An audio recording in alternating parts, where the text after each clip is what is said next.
Assalamualaikum warahmatullahi wabarakatuh. Selamat pagi anak-anak. Semoga kalian di pagi hari ini tetap sehat dan tetap semangat. Nah, anak-anak, sebelum pelajaran kita mulai, marilah kita berdoa bersama-sama. Semoga apa yang kalian pelajari hari ini dapat bermanfaat. Doa mulai.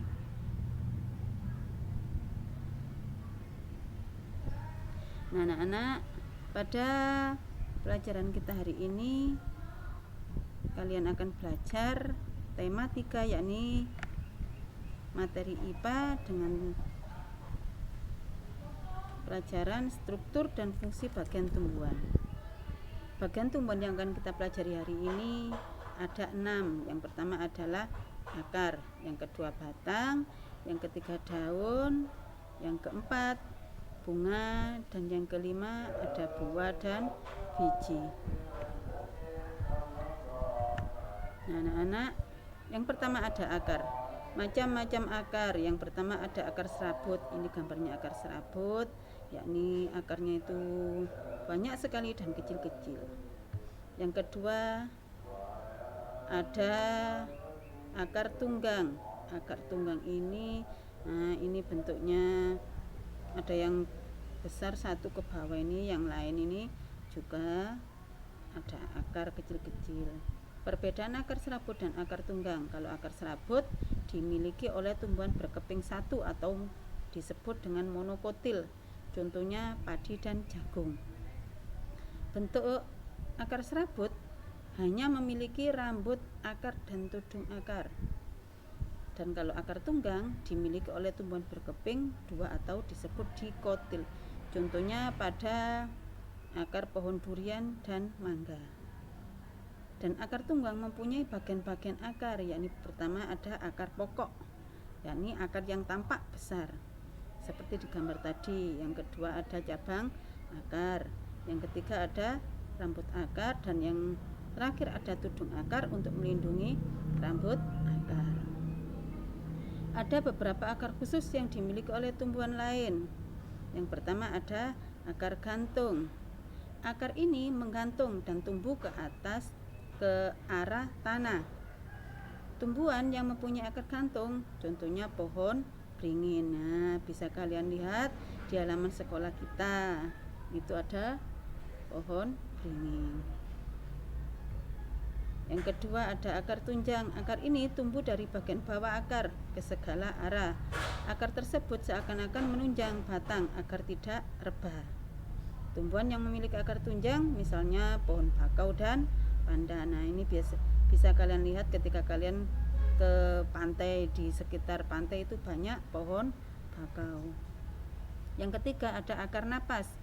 Akar napas tumbuh tegak lurus ke atas sehingga muncul dari permukaan tanah atau air. Akar napas memiliki banyak celah untuk jalan masuk udara, misalnya akar pohon kayu api. Ini kalau kalian pergi ke hutan mangrove, nah di situ banyak sekali macam-macam akar. Yang keempat ada akar pelekat. Akar ini tumbuh di sepanjang batang. Akar tersebut berguna untuk menempel pada kayu, tumbuhan lain, atau tembok. Akar pelekat ini dimiliki oleh tumbuhan yang memanjat, misalnya lada dan sirih, atau yang kalian biasa sebut dengan suruh. Nah, kalian bisa jumpai di sekitar kalian. Mungkin banyak yang punya tanaman suruh. Terus fungsi akar. Fungsi akar bagi tumbuhan satu yaitu menyimpan cadangan makanan. Yang kedua menyerap zat hara dan air dan sebagai alat pernafasan. Dan yang ketiga menunjang berdirinya tumbuhan. Fungsi akar bagi manusia satu sebagai bahan makanan seperti ubi kayu dan wortel. Nah, biasanya kalian buat masak ya. Terus sebagai obat-obatan seperti jahe kunyit dan bumbu masakan kunyit atau laos. Biasanya banyak yang dibuat untuk jamu ya. Yang kedua yakni batang. Struktur batang ada xilem, cambium, phloem, parenkim, epidermis, dan membrur. Pembuluh kayu atau xilem berguna untuk mengangkut air dan zat hara dari akar ke daun, sedangkan pembuluh tapis atau floem berguna untuk mengangkut hasil fotosintesis dari daun ke seluruh bagian tumbuhan. Nah, sekarang jenis-jenis batang. Yang pertama ada batang berkayu, contohnya pohon mangga, pohon durian. Pada batang berkayu ini memiliki kambium. Kambium dapat tumbuh ke arah luar membentuk kulit dan ke arah dalam membentuk kayu. Akibat pertumbuhan ini batang menjadi besar seperti di gambar itu ya. Nah, yang kedua ada batang basah. Contohnya bayam, kangkung, pohon pisang, terus pacar air dan selada air seperti di gambar ini ya. Untuk gambar bayam ya. Yang batang basah ini memiliki ciri utama berada pendeknya yang lunak, tidak keras. Tongnya kita tidak guna. So kalau mau pakai tanda bisa. Yang ketiga batang rumput. Batang rumput contohnya rumput, padi, jagung, tebu dan gelaga. Seperti di gambar ini ada gambar yang atas ini rumput, yang ke bawah itu gambar tebu. Batang rumput tidak berkayu, tapi memiliki ruas yang nyata dan berongga serta umumnya adalah pendek. Fungsi batang bagi tumbuhan yakni sebagai pengangkut air dan zat hara. Terus yang kedua penopang agar berdiri tegak. Yang ketiga menyimpan cadangan makanan. Fungsi batang bagi manusia sebagai bahan makanan, contohnya tebu, dan sebagai obat-obatan serta sebagai bahan bangunan. Struktur daun. Yang ketiga ya, struktur daun. Warna hijau itu disebabkan karena adanya klorofil, yaitu zat hijau daun. Berdasarkan susunan tulang daunnya dibagi menjadi 4. Ada daun melengkung, contohnya daun sirih dan teratai. Ada yang menyirip, contohnya durian dan mangga. Ada yang menjari, contohnya pepaya dan singkong, serta ada yang sejajar, contohnya padi dan jagung.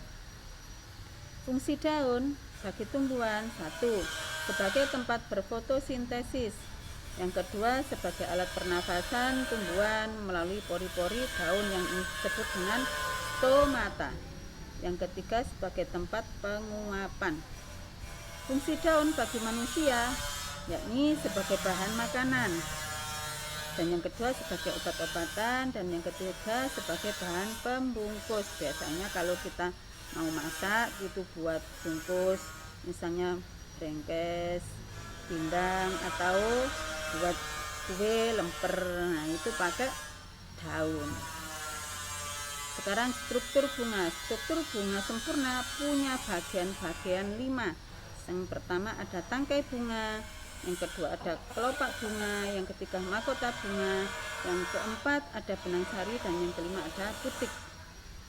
Mahkota bunga merupakan biasanya berupa yang kedua itu serembang alat kelamin betina, sedangkan kalau benang sari alat kelamin jantan. Nah itu gambar struktur bunga ya, kalian biasa temui pada bunga sepatu.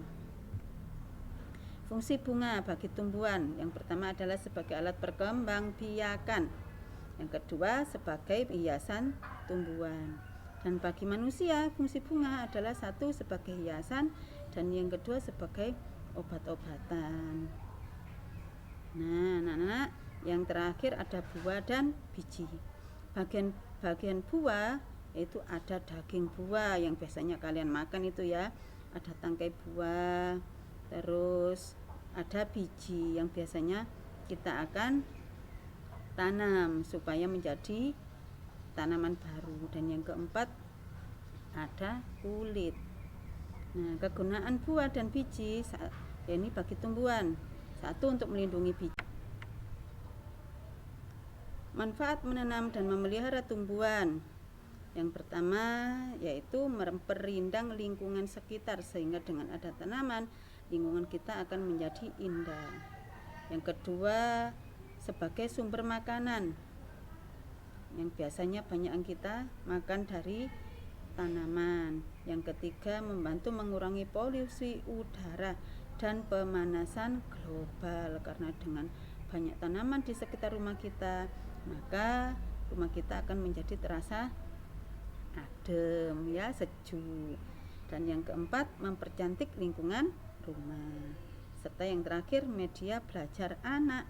Karena dengan adanya tanaman, kalian bisa belajar bagaimana cara menanam yang baik, memelihara tanaman yang baik, dan memanfaatkan tanaman dengan baik. Nah, anak-anak, dari sini semoga apa yang kalian pelajari hari ini dapat bermanfaat. Dan dari Bu Eni akhiri. Assalamualaikum warahmatullahi wabarakatuh.